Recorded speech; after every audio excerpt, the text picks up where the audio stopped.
इन दिनों आई एलर्जी बहुत कॉमन हो गया है और पेशेंट्स जो हैं वो प्रेजेंट कर रहे हैं इस प्रॉब्लम को लेकर के आई ओपीडी में बहुत फ्रिक्वेंटली।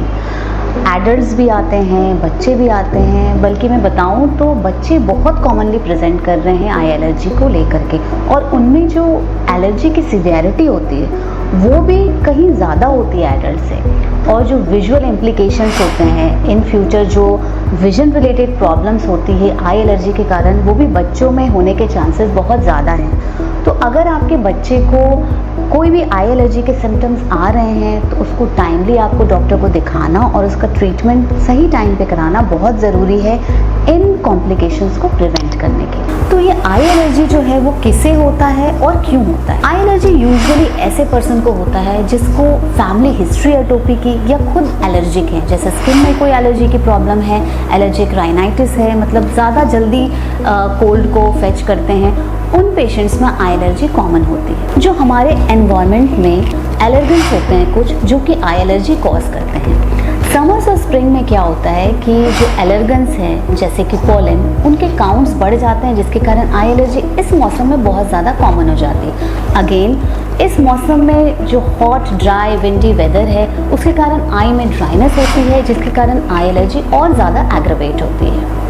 दूसरी बात, जो इंडोर हमारे डस्ट माइट्स वगैरह होते हैं वो भी एलर्जी कॉज करते हैं। पेट्स हम घर में रखते हैं जिसके जो फर वगैरह होते हैं वो भी आई एलर्जी कॉज करते हैं। हमारा जो लाइफस्टाइल है जिसमें स्क्रीन टाइम बहुत ज़्यादा है, जिसके कारण आई में स्ट्रेन होता है, ड्राइनेस होता है, और अगेन स्क्रीन टाइम ज़्यादा रहने से भी आई एलर्जी और ज़्यादा एग्रवेट होती है, बच्चों में भी और बड़ों में भी। तो ये आई एलर्जी के सिम्टम्स क्या हैं? वाटरिंग होगी आँखों में, रेडनेस रहता है, इचिंग बहुत सिवियर होती है, एक म्यूकॉइड सा डिस्चार्ज, रीड सी आ सकती है आपको आँखों में। बच्चे जो हैं वो बहुत ज़्यादा आँखों को रब करते हैं, तो बच्चों में जो ये रब करने की टेंडेंसी होती है आई एलर्जी में, वो इस चीज़ को और ज़्यादा एग्रवेट करती है। सेकेंडरी इन्फेक्शन भी कैच करने के चांसेस होते हैं जब आप बहुत ज़्यादा रब करते हैं, और एक बहुत ही सिवियर डिजीज़ आंखों की हो सकती है जिसका नाम है केराटोकोनस, जिसमें जो कॉर्निया होती है वो कॉनिकल शेप की हो जाती है, और बच्चों में ये बहुत ज़्यादा विजन डिटोरिएट होने का चांस इसके कारण हो सकता है। अब इसका मैनेजमेंट हम घर पे कैसे कर सकते हैं? सबसे पहले आप बर्फ़ की ठंडी सेक कर सकते हैं। बर्फ़ को आप साफ रुमाल में लपेट करके आधे 1 मिनट तक सेक कर सकते हैं, या फिर आइस पैक्स भी आते हैं उसको भी आप फ्रिज में रख करके उससे भी सेक आप सुबह शाम कर सकते हैं। इसके अलावा आप ठंडा जो पानी होता है उसके छींटे भी मार सकते हैं, उससे भी काफ़ी राहत मिलेगी। बट मेक श्योर कि जो पानी हो वो जो आरओ वाटर आप पीते हैं वही वाला हो, टैप वाटर ना हो। बच्चों के लिए एक ज़रूरी बात है कि जब वो बाहर से खेल करके आए तो वो हाथ पैर अच्छे से धोएं, अपने जो कपड़े हैं वो चेंज करें, और कोशिश करें कि रोज़ बच्चों को नहलाएं। जिनको एलर्जी की टेंडेंसी रहती है वो रोज़ नहाएं। जो स्क्रीन टाइम है उसको हमको जितना ज़्यादा हो सके उसको लिमिट करना है ताकि ड्राइनेस ना हो और एलर्जी एग्रवेट ना हो।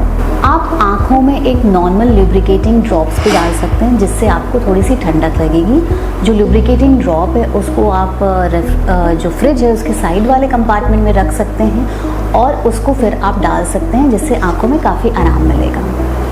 इसके अलावा आप कोशिश करें कि आप एकदम जो पीक टाइम होता है दोपहर का उसमें आप बाहर ना जाएं, और अगर जाने की ज़रूरत है भी तो मेक श्योर कि आप अपना सन ग्लासेस पहन करके जाएं।